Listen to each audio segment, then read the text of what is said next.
Today we are starting with a new lesson, that is water. About water you have studied in your lower classes also. We know that the molecular formula of water is H2O. Now when we write the molecular formula, it shows one molecule of that compound, that is water. Why do we call water as a compound? You all know the reason, that it is a compound because hydrogen and oxygen are chemically combined in a fixed ratio by mass. Now what else molecular formula will tell? Molecular formula will tell the molecular weight of the substance. So to find the molecular weight of water, we have to add the atomic weights of the atoms present in one molecule of water. We know that the atomic mass of hydrogen is 1, that of oxygen is 16, and as water contains 2 atoms of hydrogen, so it becomes 2 multiplied by 1 plus 16, that means 18 AMU is the molecular weight of water.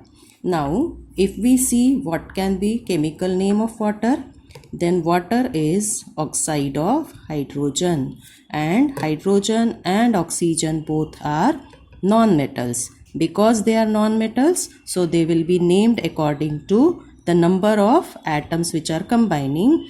The element which comes first will be named first. So here there are 2 atoms of hydrogen, so we will be writing it as dihydrogen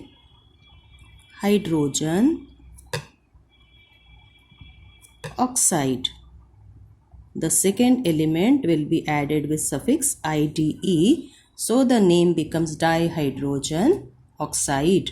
Now where water occurs in nature? It occurs in nature in everywhere we can see, and it occurs in all the 3 physical states. All 3 physical states.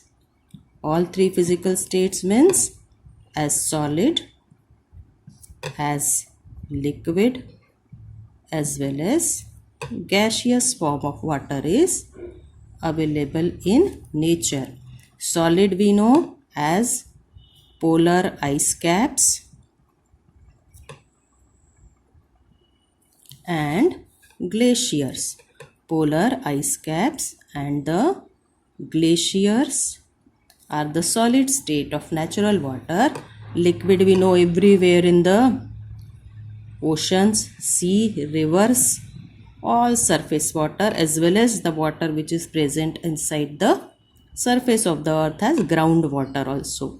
Groundwater is liquid state. Gaseous state is the water vapors which are an essential part of air, which are always present in air in varying amount.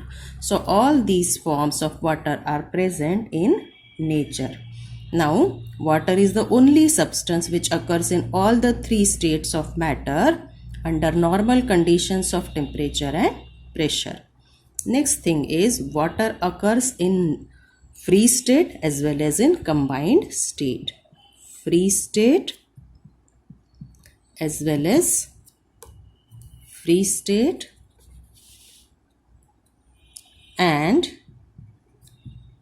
combined state. Free state, as I told you, free means what? As compound water. As compound water.